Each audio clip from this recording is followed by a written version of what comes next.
Halo Bang, how are you Bang? Selamat malam, Pastor. Selamat malam, apa kabar Bang? I'm fine. Oke, seru. Saudara, sebelum kita memulai, saya ingin meminta dukungan doa dari saudara semua sebab acara talk show kita setiap Rabu malam ini ada kemungkinan untuk kita enlarge, untuk make it something yang lebih great, something yang lebih excited. Tunggu saja tanggal mainnya, pasti kita umumkan segera. Oke. Pada malam hari ini temanya mungkin agak unik ya, saudara mungkin bertanya-tanya, I want a boy. Oh, apa itu I want a boy? Oke, Judulnya Bang. masukin judulnya. Masukin ke situ. I want a boy itu maksudnya apa ya? Ya, ini judulnya sudah keluar kan ya? Saya sudah ya? tulis di title. Belum Harusnya kelihatan. sudah keluar. Hah? Belum kelihatan kok, nggak ada. Masa? Tadi pas di depan saya sudah masukin di Masukin. title-nya I want a boy. Oke. Oke, Bang, silakan Bang untuk Iya. memulainya. Sebetulnya apa yang kita mau bicarain ini berkelanjutan dari tema jodoh. Karena biasanya orang pertama-tama kepingin punya jodoh. Terus kalau nanti udah punya jodoh, kepingin punya anak, gitu kan? Oke. Jadi kelanjutan. Ini tema selanjutnya dari tema jodoh. Suka atau nggak suka, harus diakuin bahwa kita ini hidup di dalam dunia yang sangat chauvinistik, di mana laki-laki dunianya chauvinistik itu artinya dunia laki banget gitu, di mana laki itu dianggap sebagai penentu segala sesuatu, sedangkan perempuan itu seringkali hanya peran pengikut. Iya, memang ada emansipasi, betul, ada emansipasi, dan dunia ini sekarang udah lebih baik daripada zaman Kartini dulu. Tapi tetap bahwa dunia ini sangat chauvinistik. Nah, yang saya mau ingetin adalah pertama-tama orang Israel, berarti nanti kita semua termasuk, diharap untuk menjadi orang-orang yang adil. Ingat ya, waktu itu kita juga ngomong soal ini. Adil, setia, rendah hati. Seperti apa yang ditulis dalam Mika 6. Apa yang dituntut Tuhan daripadamu? Selain berlaku adil, mencintai kesetiaan, dan hidup dengan rendah hati di hadapan Tuhan Allahmu. Nah, lewat pertemuan malam ini, saya kepingin kita semua jadi hamba-hamba Tuhan yang adil, laki-laki beriman, yang punya pandangan baik, sehingga kemudian kita bisa memperlakukan wanita dengan adil.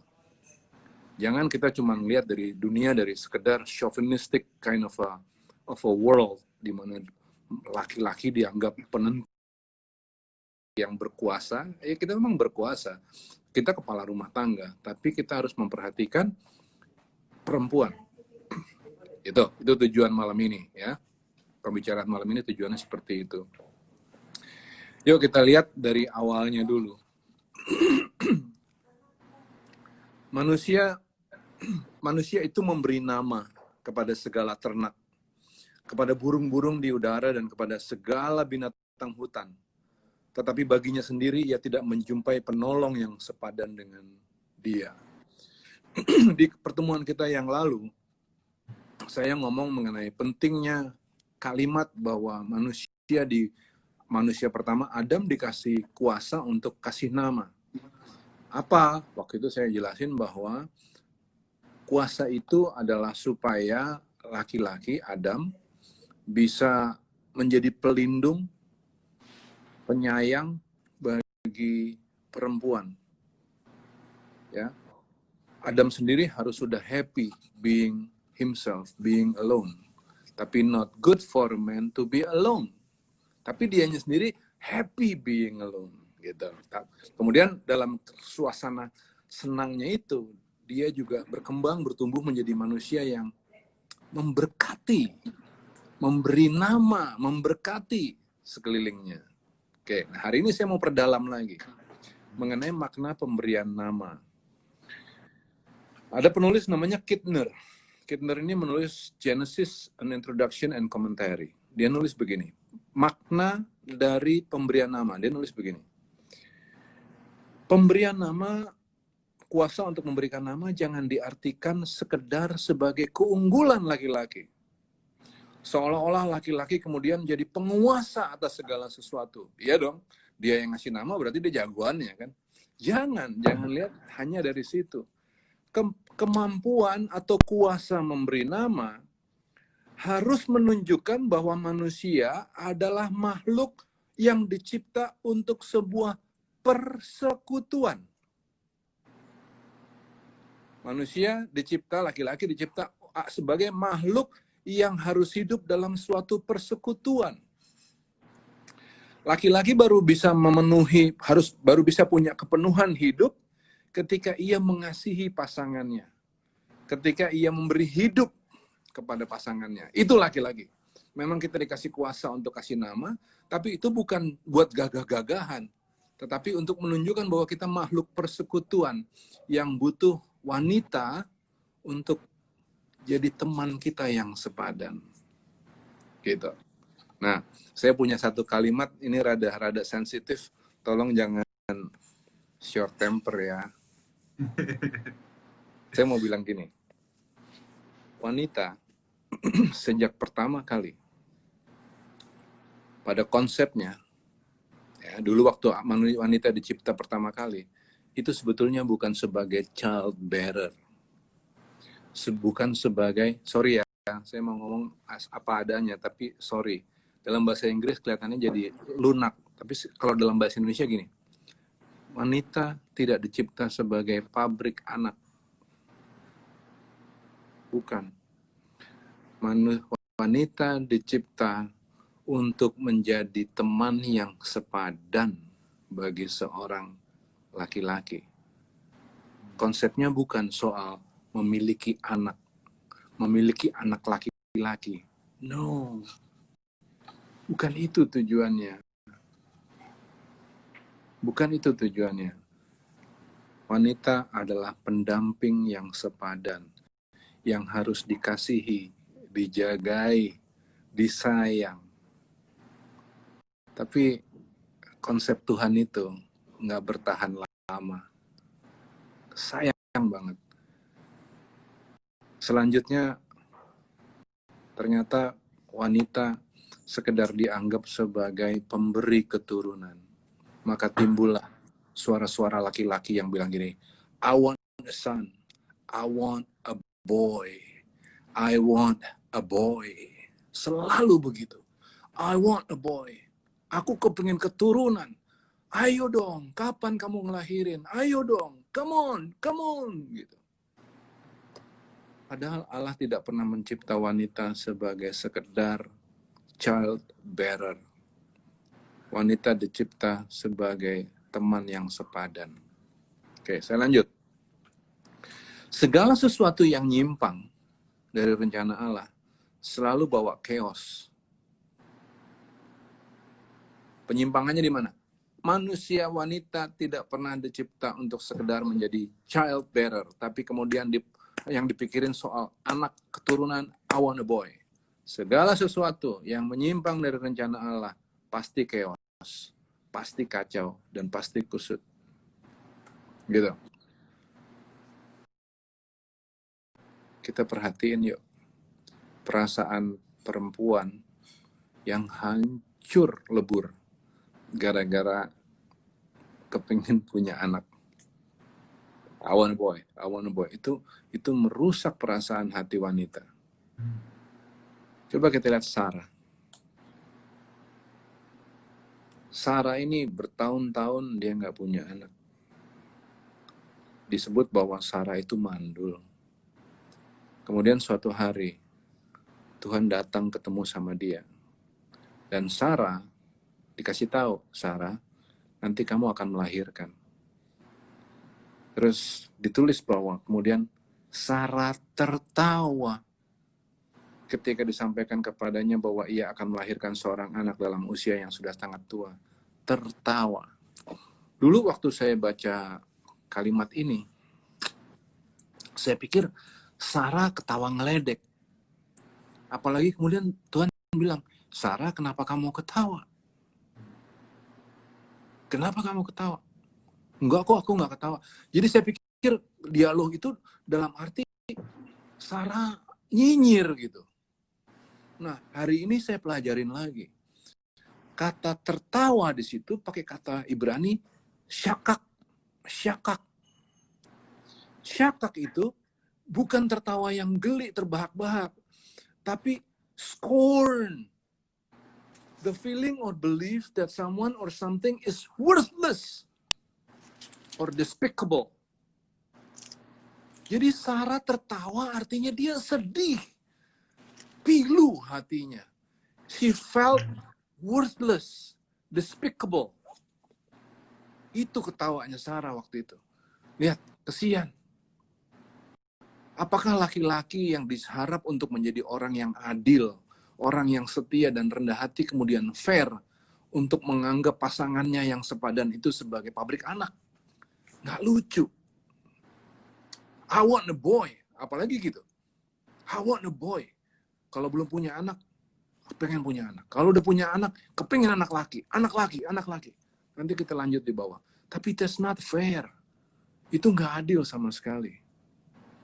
Kita lihat lagi perasaannya Hana. Ingat nggak Hana? Istrinya Elkana. Di dalam 1 Samuel 1. Elkana ini punya 2 istri. Hana dan Penina.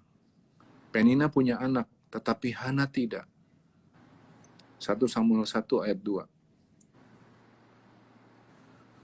Aduh, kasihannya si Hana. Di zaman itu belum serusak hari ini. Tapi lihat perasaan hatinya Hana yang diledek-ledek sama Penina. Dibilang gini, Hana selalu disakiti hatinya dan dihina oleh Penina madunya itu karena Tuhan tidak memberi anak kepadanya. I want a boy. Lihat akibatnya kepada Hana. Stres dia. Untung Hana punya suami yang baik, yang masih suka ngomong begini kepada Hana. Hana, kenapa kamu menangis, Hana? Kenapa kamu nggak mau makan dan terus sedih aja? Bukankah aku lebih berharga bagimu daripada 10 anak laki-laki? Itu kata suaminya. Baik suaminya. Tapi tetap keinginan untuk punya anak, tuntutan untuk punya anak laki-laki itu nyakitin. Dia pergi ke bait Allah. Dia berdoa di situ si Hana. Lama banget cuman komat kamit. Tuhan yang Maha Kuasa, perhatikanlah hambamu ini, kata Hana. Lihatlah sengsara hamba. Ingatlah kepada hamba dan jangan lupakan hamba. Jika engkau memberikan kepada hamba seorang anak laki-laki, hamba berjanji akan memberikan dia kepadamu seumur hidupnya. Hamba berjanji juga bahwa rambutnya tidak pernah akan dipotong. Ayat 11. Sedih. Imam Eli ngeliatin dari jauh. Ini perempuan ngapain sih komat kamit di bait Allah di kota Silo? Ngapain ya? Disamperin si Hana. Lu jangan mabok di sini dah. Kata Imam Eli. Aduh Pak, aku nggak mabok Pak, kata Hana. Aku sama sekali tidak minum anggur. Aku putus asa dan sedang berdoa menceritakan segala penderitaanku kepada Tuhan. Janganlah aku ini dianggap perempuan jalang. Aku berdoa seperti ini karena aku sangat sedih. Ayat 15. Gimana perasaannya wanita yang diminta untuk, ayo dong, punya anak lo. Yuk, segera yuk. Apanya yang mau segera? Belum lagi orang tua, tante-tante nanya, kapan punya anak? Kalau kita orang tua, kalau kita jadi tante, kita jadi om kepada seseorang, ayolah, jangan kasih pressure seperti itu, nggak fair, nggak adil. Pesan yang mau saya sampaikan di sini adalah, wanita dicipta sebagai makhluk, sebagai pribadi yang kompleks banget, pribadi yang indah banget, luar biasa. Wanita adalah makhluk yang mengagumkan. Dan sebagai ibu, tanggung jawabnya tuh banyak banget.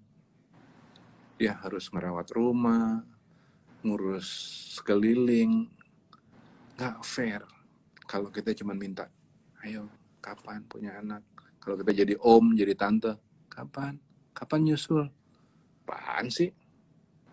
Nggak elok. Hargai wanita sebagai teman hidup yang sepadan, bukan sekedar sebagai pemberi keturunan. Hargai wanita sebagai pribadinya. Mereka diciptakan sama seperti laki-laki.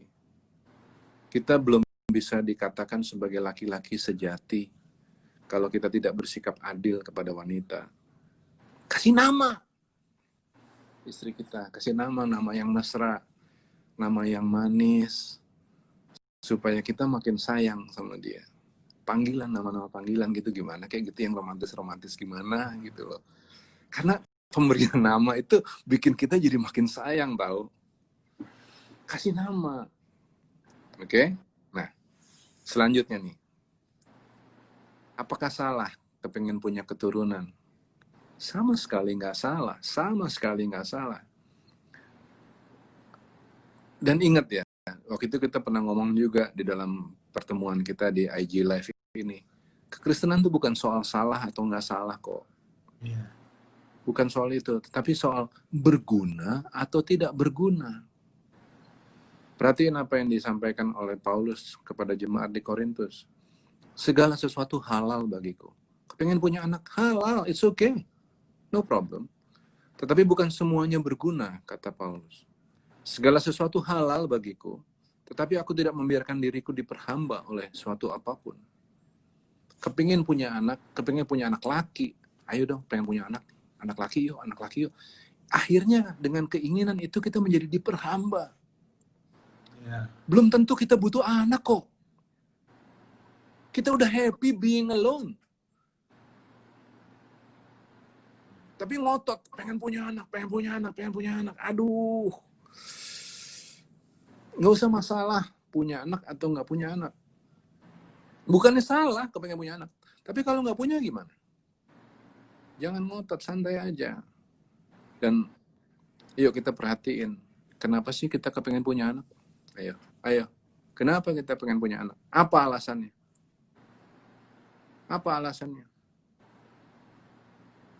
Nah, kita belajar. Kita balik lagi tadi ke cerita Hana. Hana keinginan punya anak, memang dia punya. Dia kepingin punya anak sampai sakit hatinya. Tapi perhatiin, apa alasannya kemudian? Kenapa dia pengen punya anak? Dia kepadamu, kepada Tuhan seumur hidupnya. Kalau mau punya anak pun tanya, bukan soal salah nggak salah, tapi apa maksudnya kita kepengen punya anak itu apa? Harus tiru tuh orang kuno itu, si Hana itu. Dia kepengen punya anak supaya anaknya dipersembahkan untuk Tuhan. Tuh, itu baru keren. Yes. Itu baru keren. Aku pengen punya anak Tuhan. Oh iya sayang. Kenapa kamu pengen punya anak? Karena supaya aku persembahkan bagimu. Woi, mantap. Harus begitu. Nah sekarang kita dalamin lagi ya. Apa sih maksudnya mempersembahkan anak untuk Tuhan? Bagaimana caranya? Kalau dalam dunia tradisi Yahudi, Tuhan, dengan cara dididik, diajar serius.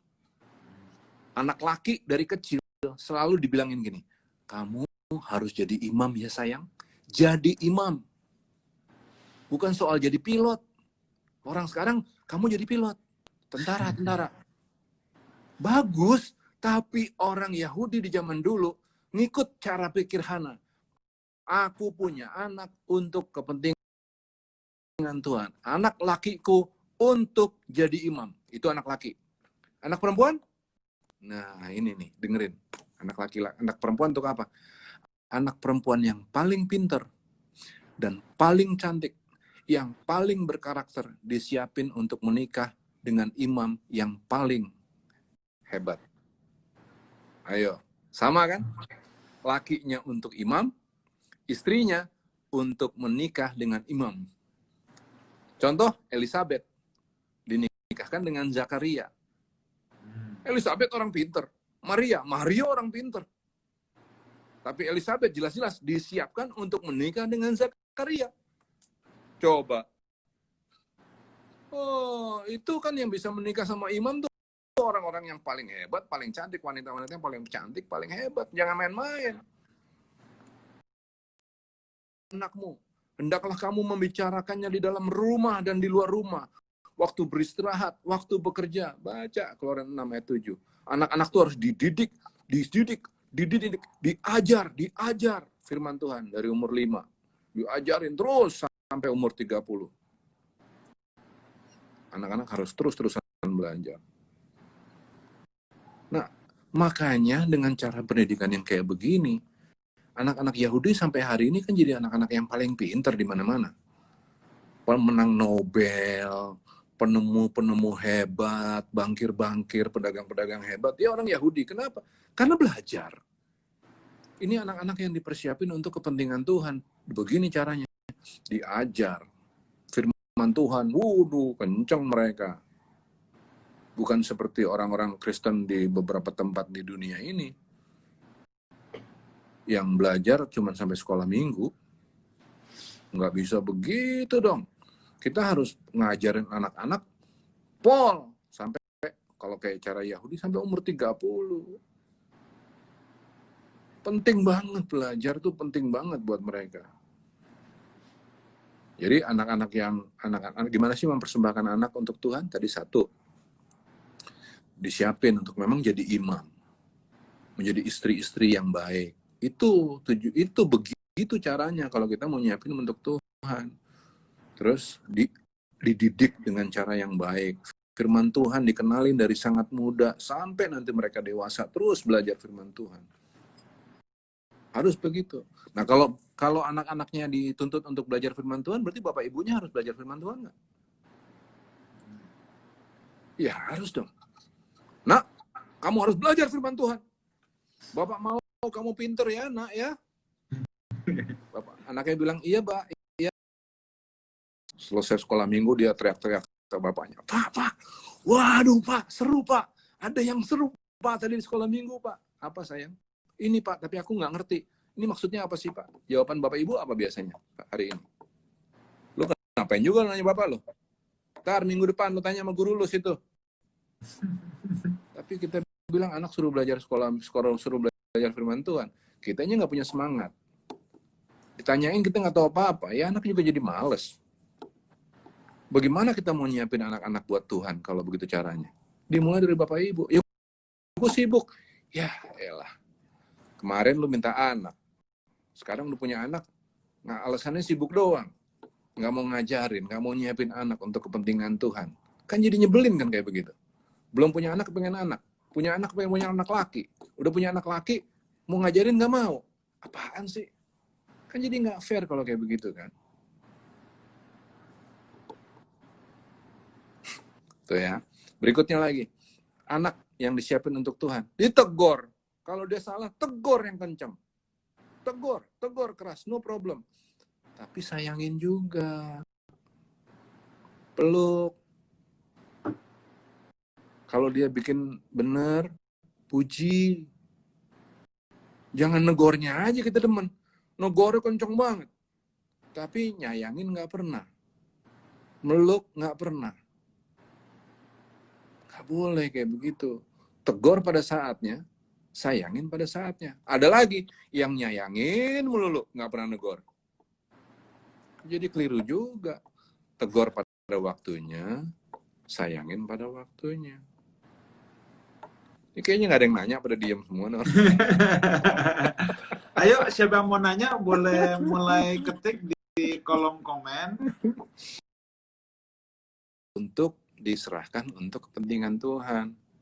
Gimana caranya? Dididik yang baik, dipersiapin untuk jadi istri yang baik, diperlengkapi dengan firman Tuhan dari muda, kemudian ditegur. Kalau ditegur, tegur. Perlu dikerasin nggak apa-apa. Tapi sayangin pada saatnya, puji pada saatnya.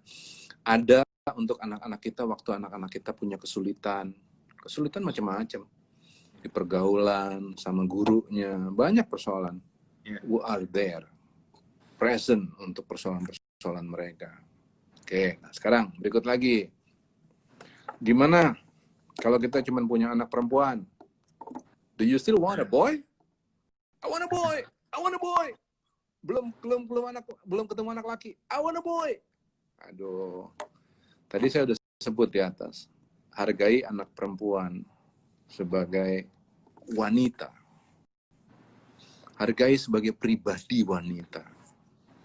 Anak perempuan itu butuh banget figur bapak.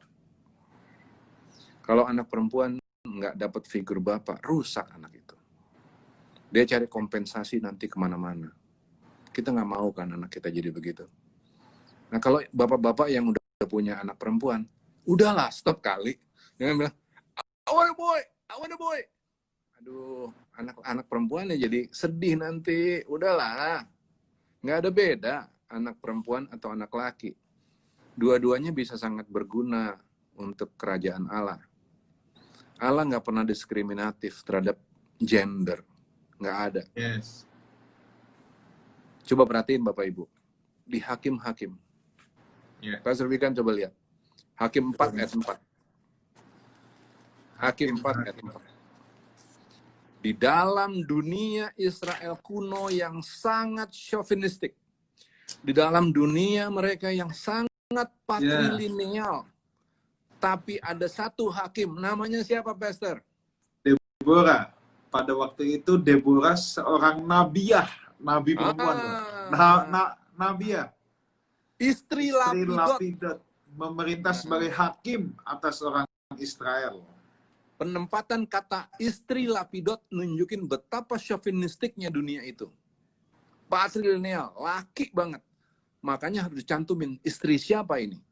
Tapi lihat, di tengah-tengah dunia yang sangat chauvinistik itu, Allah nggak diskriminatif. Dia tetap pakai Deborah sebagai nabiah, imam, hakim dia orang ini. Hakim terhadap Israel, dunia laki. Coba lihat, bisa berguna kok untuk kepentingan Tuhan. Lagi pula bukannya ada tokoh-tokoh seperti Sarah, seperti Esther, Naomi, Ruth, nenek moyangnya Tuhan Yesus.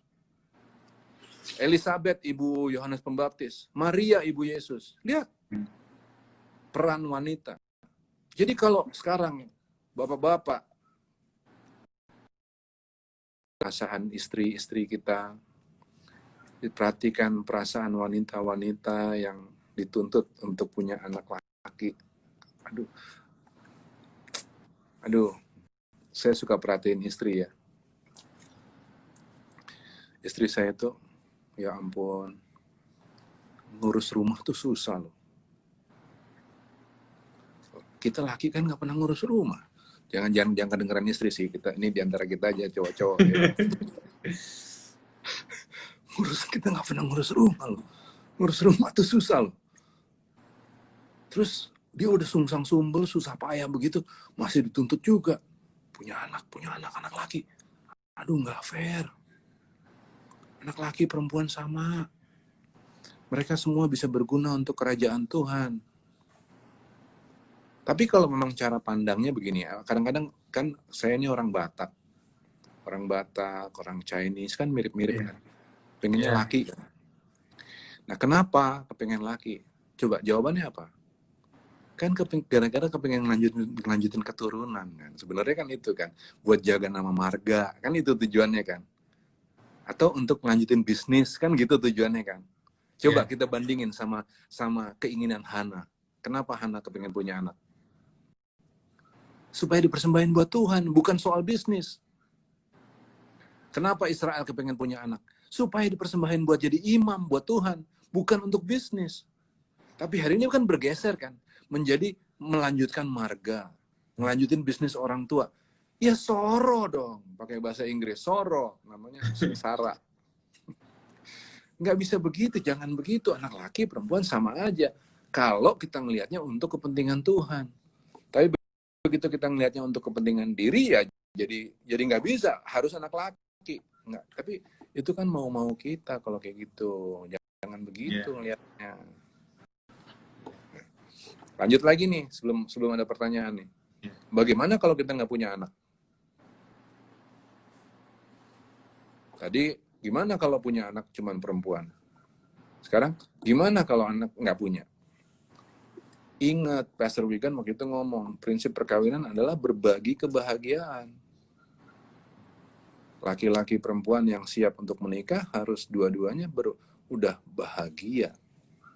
Kemudian mereka berkumpul sama-sama berbagi kebahagiaan. Ingat juga bahwa konsep perkawinan itu bukan soal perolehan anak, bukan. Tapi supaya laki-laki punya teman yang sepadan. Pastor Wigan, ayatnya apa kemarin yang minggu lalu? It's not good for a man to be alone. It's not good for a man to be alone. Bukan to be unmarried kan? Bukan to be single. To be single, to be unmarried kan? Bukan itu kan? It's not good for a man to be alone. Tapi berarti si man-nya ini harus sudah happy dulu sama dirinya kan ya? Ya. Nah, jadi prinsipnya itu bukan perolehan keturunan, tapi prinsipnya adalah untuk berbagi kebahagiaan. Makanya nanti kan si lakinya udah happy dulu kan, baru ditemuin sama Hawa kan. Baru Paulus bilang begini, hendaklah setiap suami mengasihi istrinya seperti ia mengasihi dirinya sendiri, dan hendaklah setiap istri berusaha untuk menghormati suaminya. They are both happy being themselves. Kemudian saling berbagi kebahagiaan, saling respectful one to each other. Harus begitu prinsip-prinsip perkawinan. Bukan pengen kawin supaya happy, nggak bisa. Kita harus happy dulu, baru bisa dapat jodoh. Nah kalau udah happy berdua, ya seru kan jadinya. Dua-duanya saling nikmatin dunia itu kan. Punya anak nggak punya anak, that's okay, don't worry about it. Kita punya teman yang sepadan. What do you worry? Tapi tau nggak, Pastor Wigan? Ada orang ya, udah nikah nih, nggak punya anak, stres lagi. Orang nggak punya anak. Mungkin memang Tuhan tahu kan orang ini nggak siap punya anak kan. Lain lagi loh ceritanya punya anak itu. Ngangkat anak. Apa yang terjadi? Anaknya rusak. Sama. Kalau kita cuma punya anak perempuan, ya jangan-jangan Tuhan juga tahu. Memang kita nggak bisa punya anak laki. Kalau punya anak laki, jangan-jangan ruwet. Ya udah, happy aja punya anak perempuan. Emang kenapa sih? Nah ini yang kali ini benar-benar pada diam sih, nggak ada pertanyaan sama sekali nih. Banyak Bang, udah. Oh banyak. Oke. Sebelum kita masuk ke pertanyaan, mungkin Ya. saya mau menceritakan sedikit untuk para pendengar. Jadi tadi kita baca Deborah itu merupakan hakim. Nah, jadi saudara mungkin kalau yang belum tahu, kalau saudara baca kata hakim itu jangan saudara bayangin judge bow atau hakim yang di pengadilan sekarang. Ya. Jadi jabatan hakim itu pada masa dulu itu bukan jabatan yang main-main, sebab hakim itulah ya pemimpin tertinggi di bangsa Israel saat itu. Jadi zaman hakim-hakim adalah saudara itu sebelum zaman raja. Raja yang pertama adalah Saul. Jadi kan dulu Tuhan itu memimpin melalui satu orang Musa. Setelah Musa ada Yosua. Setelah Yosua masuk zaman hakim-hakim, kita ketemu Gideon, kita ketemu banyak. Nah, dan salah satu itu rupanya yang Tuhan pakai adalah Deborah, wanita. Jadi Deborah itu saat itu adalah pemimpin tertinggi dari seluruh orang Israel. Nah, jadi sebenarnya gini saudara. Saudara bisa melihat bahwa Tuhan itu suka menyelipkan dalam tanda petik hin-hin. Hin-hin dalam perjanjian lama. Contoh. Rahab dan Ruth. Ya. Rahab dan Ruth itu adalah orang Gentile. orang non-Israel. Ya. Tetapi justru Rahab dan Rut itu Tuhan pakai itu sebagai penanda, bahkan itu ada dalam daftar nenek moyang Tuhan Yesus di Tuhan Matius 1. Yesus, ya. Ya. Betul. Itu sebenarnya sedang memberikan hint bahwa keselamatan untuk bangsa lain. Bahwa keselamatan itu bukan milik orang Israel saja loh, tapi keselamatan itu sifatnya universal untuk semua bangsa. Nah, jadi itu yang saudara harus pahami. Jadi bukan kebetulan kalau Tuhan mengizinkan Deborah diselipkan jadi hakim. Nah, saya mau baca satu ayat saudara ya dari Galatia pasal yang ketiga dari ayat 26 sampai 28. Sebab kamu semua adalah anak-anak Allah karena iman di dalam Yesus Kristus. Kita semua nih anak-anak Allah. Ayat 27. Karena kamu semua yang dibaptis dalam Kristus telah mengenakan Kristus. Dalam hal ini, ayat 28, tidak ada orang Yahudi atau orang Yunani, tidak ada hamba atau orang merdeka, tidak ada laki-laki atau perempuan, karena kamu semua adalah satu di dalam Kristus Yesus. Jadi, jadi yang terpenting di sini adalah manusia rohaninya. Manusia rohani tidak mengenal gender. Yang penting apakah dia di dalam Kristus atau tidak, itu yang lebih penting. Jadi saudara mau punya anak laki-laki, mau punya anak perempuan, itu tidak jadi masalah. Yang menjadi masalah adalah kalau sampai dia tidak saudara didik di dalam Kristus, itu yang jadi masalah besar. Bukan soal gendernya, ya. Tadi ada yang menarik juga, Bang Ruli katakan bahwa yang penting mendidik anak dalam Tuhan. Saya mau tambahkan sedikit dalam hal ini. Ada banyak orang, Bang, ya, itu menyerahkan gereja, mengharapkan 2 jam di gereja untuk bertanggung jawab terhadap 166 jam lainnya. Nggak mungkin kan? Yes, of course. Jadi pendidikan pendidik dimulai di rumah, dari orang tua. Iya. Coba Kan? lah, kita itu kadang-kala suka nih, pokoknya ya, gua masukin sekolah minggu, gua masukin remaja. Tolong ya, dalam 2 jam ini harus bisa mengubah anak gua loh. Gimana 2 jam mengubah 166 jam? Iya. Percontohan. Untuk mendidik anak itu kan butuh percontohan. Yes. Harga, nggak ada doa bareng. Yes. Itulah sebabnya mengajarkan disiplin gampang. Yang sulit adalah mencontohkan disiplin. Itu. Jadi harus ada konsistensi kan. Oke Bang, ini pertanyaan sudah tadi Pak Pastor Wigan. Bang, ini sudah menumpuk. Kita akan mulai menjawab dari yang paling atas. Ini dari Brother James Wisan. Nah, saya ingat nih, kalau Brother James Wisan yang terkenal dengan statementnya beberapa saat yang lalu, lebih baik nangis di Mercy daripada di Bajai. Ya, itu tadi ketika tema aku ingin kaya. Oke. Pertanyaannya ini Bang, ada anak yang makin ditegur, makin melawan. Bagaimana cara mengatasinya? Nah. Komunikasi kan, antara orang tua sama anak itu butuh komunikasi kan. Sebetulnya komunikasi itu perlu dimulai sejak anak kecil.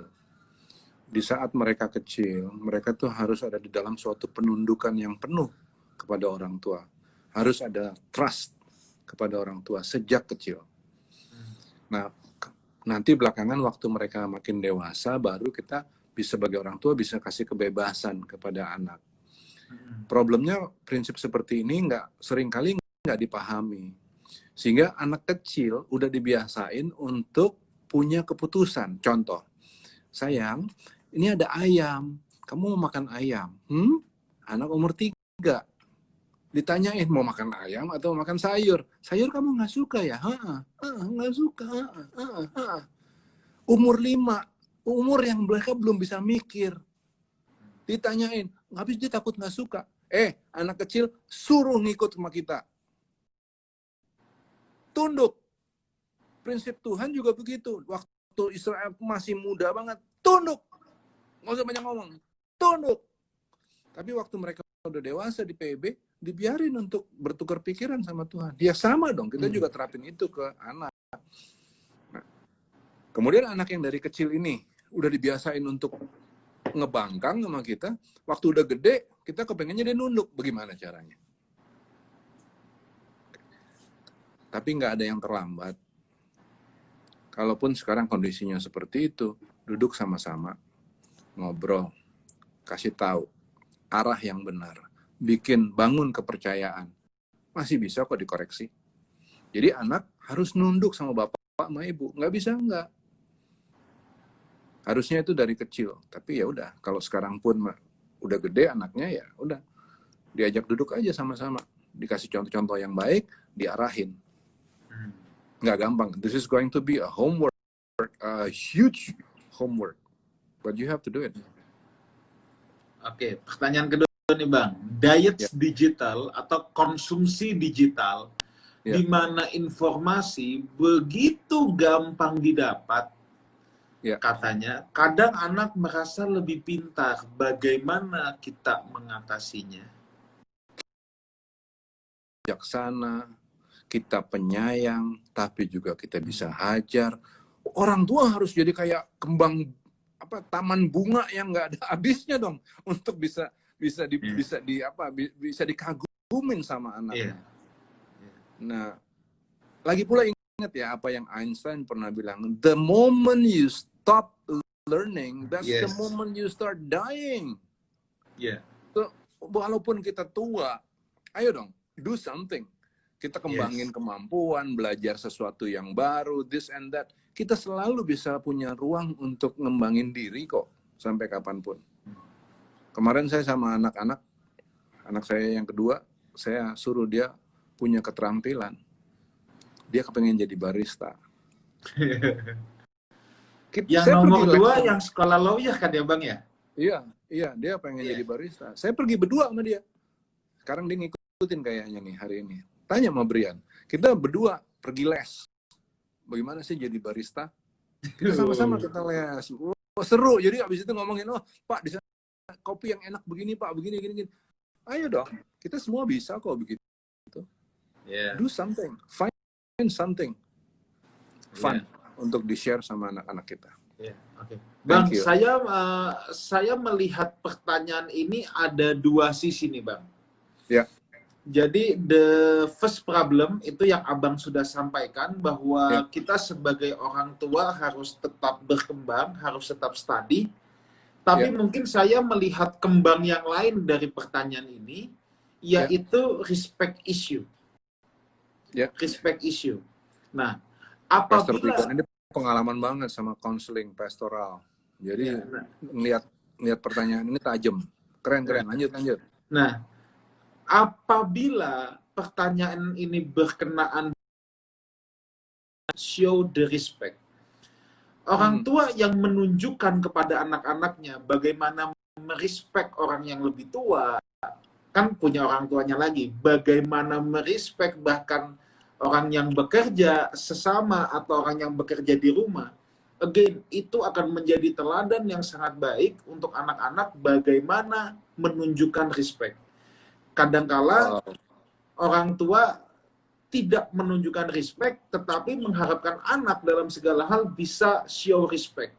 Respect itu kepada orang tua, bahkan kepada orang yang kerja di rumah. Jadi respect juga orang yang di bawah kita. Yes, of course. Respect to everyone, kan? Gitu ya? Iya, betul. Wow. Ya, jadi sinilah, bahkan gini, memang tidak dapat dipungkiri saudara ya, kadangkala ada lah orang-orang tua yang gaptek. Tetapi kalau misalnya anak-anaknya sekalipun lebih high tech, tetapi anak-anaknya bisa show respect, that's not going to be a problem. Justru anak-anaknya dengan senang hati untuk membantu orang tuanya, dan tanpa merasa lebih pintar atau jadi songong gitu. Jadi saya juga melihat adanya respect issue. Jadi di sini untuk orang tua sebagai hamba Tuhan saya harus katakan bahwa budaya respect itu harus kita kembangkan di rumah. Haleluya. Keren. Oke. Pertanyaan ketiga nih, Bang. Wah, Ya. waktu udah cepat sekali nih. Bagaimana Banget ya. tanggapannya Abang tentang ada beberapa gereja yang tidak mengizinkan pendeta wanita khotbah di mimbar, tetapi harus pria? Ya, saya sih tanggapannya baik-baik aja. Karena setiap gereja kan punya pemerintahannya sendiri, punya alasan-alasannya sendiri. Saya menghargai setiap keputusan seperti itu, nggak masalah. Ya, oke.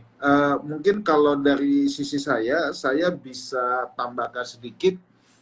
Tentunya kebanyakan orang mengambil ini dari 1 Timotius ya.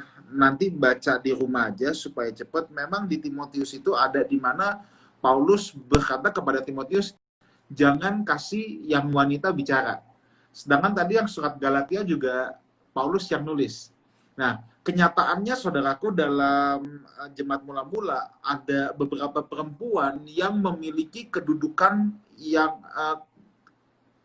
memiliki kedudukan kepemimpinan yang menonjol. Ada Febe, ada Lydia, ada Yodia, ada Sintike, ada Priscilla, ada Eunias ya. Bahkan mereka ada beberapa juga yang menjadi diaken. Jadi isunya apa? Saya melihat apa yang Paulus katakan kepada Timotius itu adalah sifatnya khusus.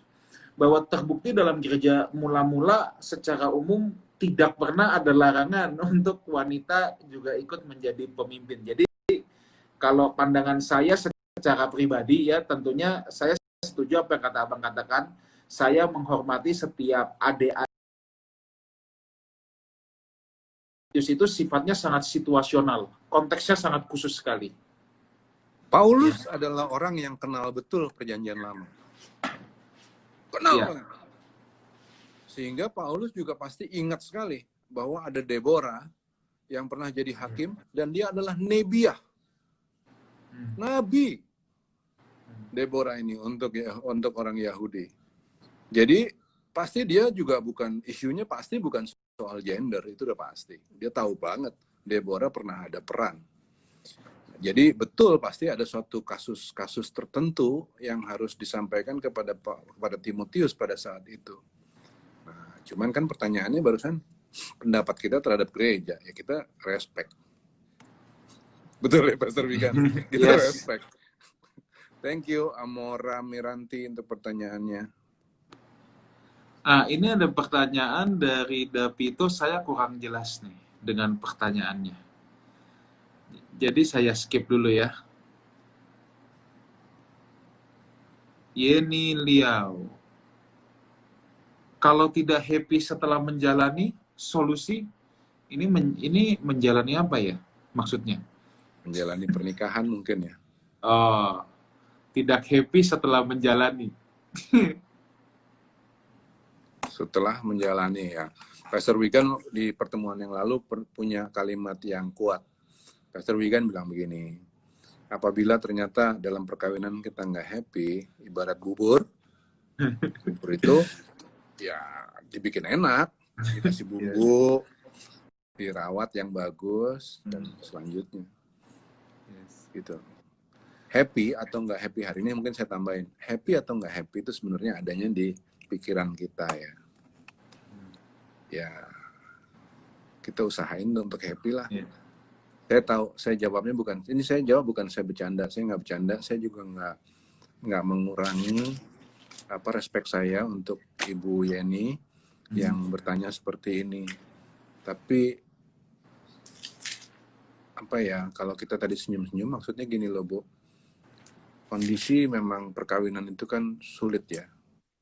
Nah, tapi adalah tugas kita untuk menjaga perkawinan itu sehingga menjadi perkawinan yang menyenangkan. Ibarat buburnya harus kita kasih bumbu yang enak supaya bisa dimakan, kasih ikan, kasih lobster or something. Oke, kalau dari saya Amsal 24 ayat ketiga dan keempat, ternyata ada 3 hal yang membuat pernikahan atau rumah tangga bisa didirikan dengan baik. 3 hal itu adalah hikmat, Ya. pengetahuan, dan pengertian. Love tidak ada di sana, seks tidak ada di sana. Iya, betul. So, untuk orang bisa sukses di bidang apapun, you need knowledge. Saudara bisa menikah dengan orang yang saudara cintai, tapi lebih banyak lagi orang yang akhirnya tidak bahagia menikah dengan orang yang dia cintai. Sebab memang untuk sebuah pernikahan kita make it works, ternyata Alkitab tidak memasukkan love, Alkitab tidak memasukkan seks. But you need wisdom, you need understanding, you need knowledge. Love, semua chemistry itu hanya gong di awal. Tapi untuk mempertahankannya, saran saya, jika itu yang saudara siapapun mengalami, seek help, cepat cari pertolongan. Ya. Oke. Ada pertanyaan, Bang, apakah boleh mengarahkan anak dalam menentukan cita-cita dan memilih pasangan hidup? Sangat boleh. Tapi bagaimana caranya? Itu yang jadi masalah. Yes. Kalau boleh nggak, harus ya Bang ya? Harus. Yes. Sangat harus. Yes. Anak-anak saya yang besar, itu udah umur 23 dan 22. Kemarin kita masih telepon-teleponan sama anak saya yang besar-besar ini. Pak, ada problem sama pacarnya nih Pak. Begini, ini gimana Pak? Pak, ini ada persoalan sama kerjaan nih gimana Pak? Kita ngobrol. Saya ngarahin juga kok kemana mereka harus jalan. Tapi mengarahkan, bukannya memaksa dia masuk ke situ. Kita share. Jarang loh anak laki sama bapaknya share soal pacar. Ya iyalah, saya ikut terlibat di situ.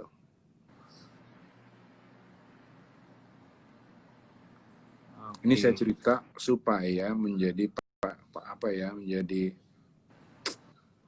pacuan gitu untuk semua kita terlibat di dalam perawatan kepada anak-anak kita, bimbingan, kasih pengarahan ke anak-anak. Semua bapak harus terlibat, bukan ini jangan cuma jadi pekerjaan ibu. Orang tua harus dua-duanya ikut terlibat. Itu ya. Oke. Ada pertanyaan lagi? Apa dampak anak yang kehilangan figur seorang ibu? Anak yang kehilangan figur seorang ibu. Waduh. Wah, saya sudah beberapa kali tuh ketemu sama orang-orang yang seperti itu. Ya biasanya jadi orang-orang yang pahit, orang-orang yang getir, orang-orang yang gini. Ada persoalan nih. Apapun yang terjadi gini, setiap kita tuh punya trauma. Setiap kita punya trauma. Trauma kita itu terbentuk sebetulnya di rumah dulu waktu kita bertumbuh. Nah, kalau kita nggak punya hubungan yang baik sama orang tua, biasanya nanti hubungan antara kita dengan anak-anak juga jadi rada kurang baik. Karena itu saya share di sini. Share-nya ini penting untuk dicatat. Apapun yang pernah terjadi dulu dalam hubungan antara kita dengan orang tua, putusin. Yang menyakitkan, yang nggak enak, yang pahit itu, putusin.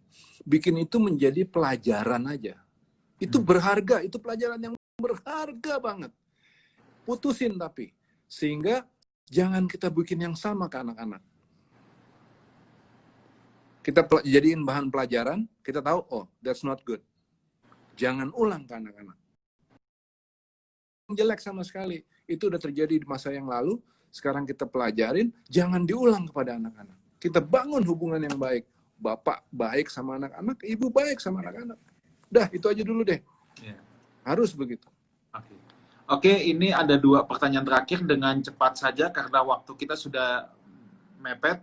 Yang pertama, bagaimana mengatasi istri yang selalu ingin berkomunikasi, ingin serba cepat, dan ingin masalah apapun diselesaikan dengan segera, sedang sang suami pendiam, cuek, dan lelet tapi baik hati? Oke, saya jawab langsung aja.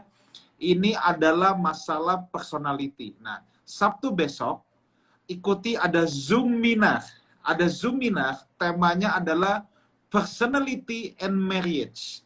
Jadi ada banyak cekcok dalam rumah tangga, rupanya karena perbedaan personality yang sama-sama saling tidak memahami. Informasinya saudara bisa lihat di IG saya, nanti ada ads-nya di sana, saudara tinggal daftar, itu free. Pastikan saudara ikut Sabtu besok jam 6:30 malam. Ada Zoom Minar bersama Dr. Jarod Wijanarko dan saya sebagai hostnya juga di sana tentang marriage and personality. Pengetahuan teologi juga harus diimbangin dengan pengetahuan psikologis. Gabungin jadi satu. Tadi Pastor Wigan udah bilang knowledge itu luar biasa. Jadi teologi kita kuat, psikologi kita kuat, pengetahuan kita terhadap keluarga juga kuat. You become a much better person yang akan dicintai Tuhan, berkenan kepada Tuhan. Ayo Bang, maju terus, ikutin Zoominarnya. Ya, Bang, kayaknya kita udah nggak punya waktu lagi, langsung kasih closing statement aja, Bang, very short. Perlakuin ini, kita ini laki-laki diberi kekuasaan oleh Allah untuk menjadi pemimpin. Dan kemudian kita diberikan kekuasaan untuk memberi nama. Maknanya adalah supaya kita bisa mengasihi, memberi nama untuk mengasihi. Maka, ayo kita terus perhatiin ini, wanita-wanita yang di sekeliling kita. Kalau kita punya anak wanita, kasihi. Kalau kita nggak punya anak, tapi kita punya istri, kasihi istri kita, sayangi sebagai person, sebagai pribadi, bukan sebagai orang yang kita harap untuk kasih keturunan. Ayo, kita harus jadi orang-orang yang adil dengan cara yang seperti itu. Ya, yuk sama-sama kita berjuang bareng-bareng. Oke, closing statement dari saya, jangan lupa Sabtu besok Zoominar, Marriage and Personality, lihat di IG saya. Hari Minggu, kebetulan saudara lihat di YouTube Lifehouse Jakarta, hari Minggu besok jam 10 pagi, saya akan bicara tentang fondasi pernikahan dalam kekristenan. The Foundation of Marriage. Jam 10 akan mulai premier streaming. Jadi Lifehouse Jakarta, subscribe YouTube channel.